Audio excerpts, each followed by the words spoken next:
Hello and welcome back to my channel.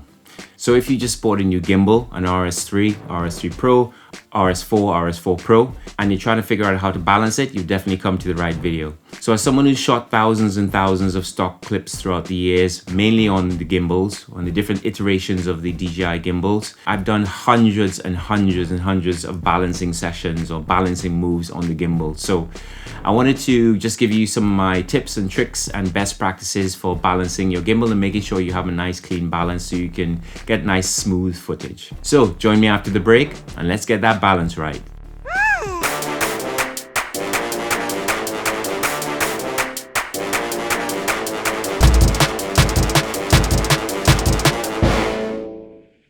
Okay, so we're gonna start balancing the gimbal. Now, the gimbal balancing has been made a lot easier since DJI introduced the RS3 and obviously the RS3 Pro, because they have these locks here which are used to lock the axis, basically, these axis locks. So you've got the 3 axes: tilt, roll, and pan axis. And we're gonna balance all of them in turn so that we got a nice clean balance so that the motors don't have to work too hard. If you don't balance the gimbal properly, what's going to happen is the motors are going to have to work harder, which in turn means that the battery is going to drain quicker. And also sometimes you may get extra shake. If you're doing very subtle movements or very slow movements, you're going to get shaking and vibrating in the gimbal, which obviously you don't want. It's going to ruin your footage. So you got to make sure it's perfectly balanced. So the golden rule, first thing you got to do is make sure you have all your accessories on your gimbal setup. So we're talking about the focus motor, we're talking about the LiDAR in this case. You got to have everything that you're going to balance, everything you're going to fly on the camera, in and on the camera before you balance it. And that means also taking off the lens cap. Don't forget to take off the lens cap, because if you leave the lens cap on, you will have to rebalance this axis if you have the lens cap on. So you don't want to do that. You want to save yourself some hassle. Yeah, you got to make sure that you have your media in there as well. So like right now I have a CFast 2 card. So I got that in the machine because I'm going to be recording with that. So you don't want to balance it and then have to put that in as well. That's just throw everything off. Okay, not by much, but enough to make sure that you don't have a clean balance. The first thing that you need to do when you are balancing is you need to balance this axis here. So this is your tilt axis. So the first thing you do is you start by having it with the lens pointing straight up, and you adjust, you basically adjust this, you loosen this, and then you move this back and forward until you have an even balance, like so. So you see that's pretty much balanced. So that's a good initial balance. Now I'm going to tighten it, but I know I'm going to have to come back to that again, and I'll show you why. So once you've balanced it with the lens facing straight up, then you put it that way, and you need to balance it. If you leave it, if you let it go, it's going to fall back like that. So you know that it's not balanced. So what you need to do is now adjust the, you have a slider and a precise thumb wheel to adjust. So you slide the camera forward until you can feel it just about balanced. So there you see, that's balanced now. You see, so now you fasten that and you go back to the vertical to make sure that it's balanced. And you can see it's not quite balanced. So now you need to readjust this again.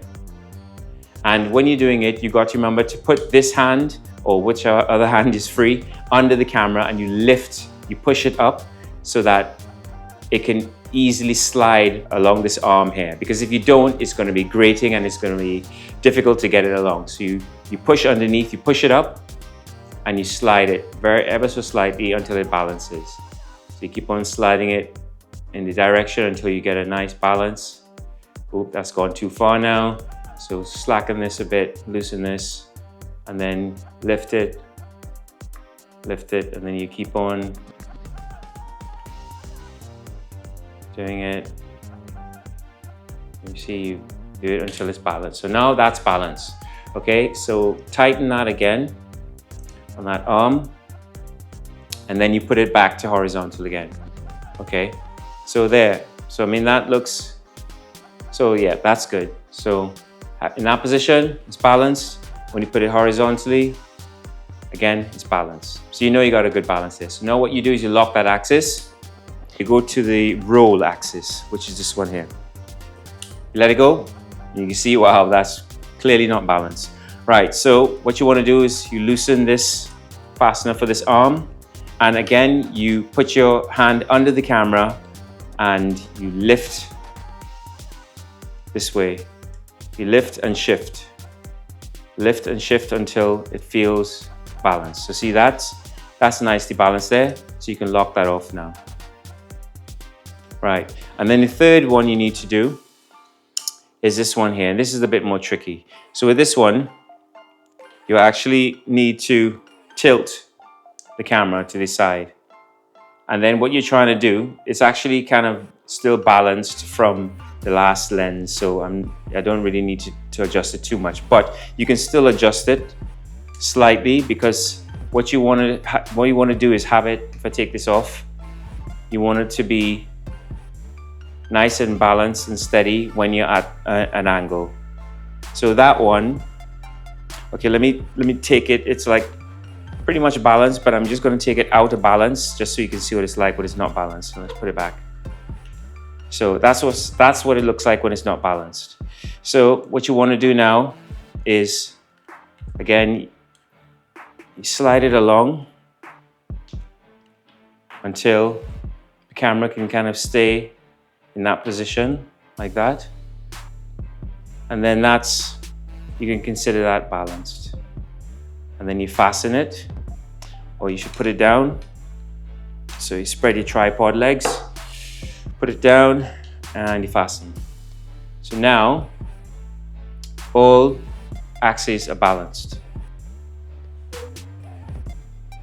Okay, so what I would do now is just turn it on.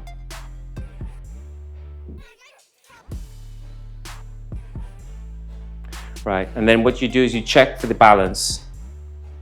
You look at the balance to see that it's green on the gimbal, and that looks good. But then to take it a step further, I would then hit the calibrate, and I would, especially if I'm balancing for the first time, I wouldn't do this every time I start up the gimbal, but certainly when I'm changing lens and rebalancing, I would do this. And then I would hit the calibrate, and you have the handheld or you have the car mount. Obviously this is handheld.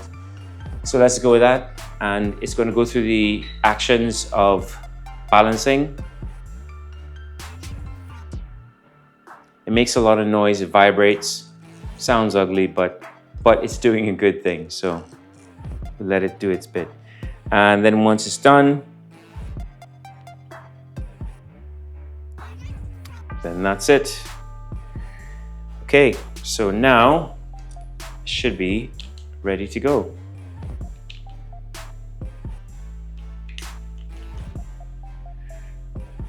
There we are.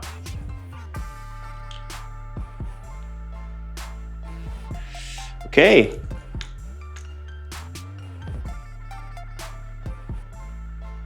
And that's it. So thanks for watching. I hope you found some value in that. If you did, please don't forget to subscribe, like, comment, share in your Facebook groups, and join me for the next video. Don't forget you can pick up your heavy-duty gimbal L bracket, which you can use to build your own version of the Creator Rig at motionpicturehardware.com. So until next time, stay lucky, stay blessed.